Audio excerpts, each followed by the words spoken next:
জগন্নাথ বিশ্ববিদ্যালয় ও ঢাকা কলেজে সংঘাতে জড়িয়েছে ছাত্র শিবির ও ছাত্র দলের নেতাকর্মীরা। ছাত্র দলের বিরুদ্ধে জকসু জিএস আব্দুল আলী মারিফকে ক্যাম্পাস ছাড়া করার অভিযোগ উঠেছে। এই ঘটনায় আহত শতাধিক। অন্যদিকে জুলাইয়ের সেমিনার আয়োজন নিয়ে বিরোধ। ঢাকা কলেজে এক কর্মীকে পেটানোর পাল্টাপাল্টি অভিযোগ করছে দুই পক্ষই।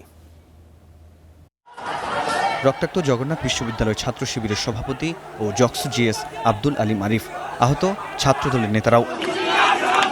পূর্বনির্ধারিত জুলাই গণ অভ্যুত্থান আলোকচিত্র প্রদর্শনী অনুষ্ঠান চলার সময় দুই পক্ষের মধ্যে তৈরি হয় উত্তেজনা। বাকবিতণ্ডা থেকে তা গড়ায় ধাওয়া পাল্টা ধাওয়ায় সংঘর্ষে। ছাত্র শিবিরের অভিযোগ, অনুষ্ঠানে ছাত্রীদের হেনস্থার চেষ্টা করে ছাত্রদল। শিবির এর প্রতিবাদ করায় নেতাকর্মীদের উপর হামলা চালানো হয়। সুমন সর্দার, মেহেদী হাসান হিমেল এবং সবথেকে বেশি অ্যাগ্রেসিভ ভূমিকা পালন করছে জাফর আমাদের শিক্ষার্থীদেরকে, নারী শিক্ষার্থীদের হেনস্থা করছে।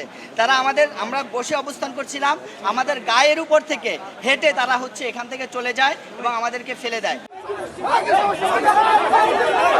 এদিকে ঢাকা আলিয়া মাদ্রাসায় হল দখলকে কেন্দ্র করে ছাত্রদল ও ছাত্র শিবিরের মধ্যে সংঘর্ষ বাধে।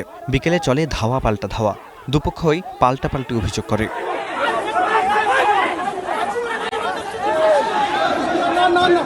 শিবির ছাত্রদলের সংঘর্ষ হয়েছে ঢাকা কলেজেও। এতে আহত অন্তত 10 জনকে নেওয়া হয় হাসপাতালে।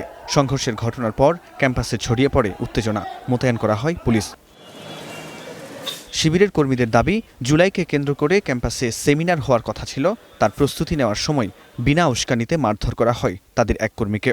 সেখানে আমাদের কয়েকজন ভাই ব্যানার টানানোর কাজ করতেছিল, ব্যানার টানাচ্ছিল। এর মধ্যে ছাত্র দলের 20 থেকে 25 জন গিয়ে কোনো কথা ছাড়াই গিয়েই বলে, তোরা এখানে কি করিস বলে চট থাপ্পড় দেয় এবং একজন ভাইয়ের মাথায় আঘাত করার মাধ্যমে তার মাথা ফাটিয়ে দেয়। তবে ছাত্রদলের দাবি, ক্যাম্পাসে তাদের কর্মী সভার আয়োজন করা হয়েছিল। তাতে অংশ নিতে আসা কর্মীকে শিবির কর্মীরা মারধর করায় শিক্ষার্থীদের নিরাপত্তা নিশ্চিতে ক্যাম্পাসে অবস্থান নিয়েছেন।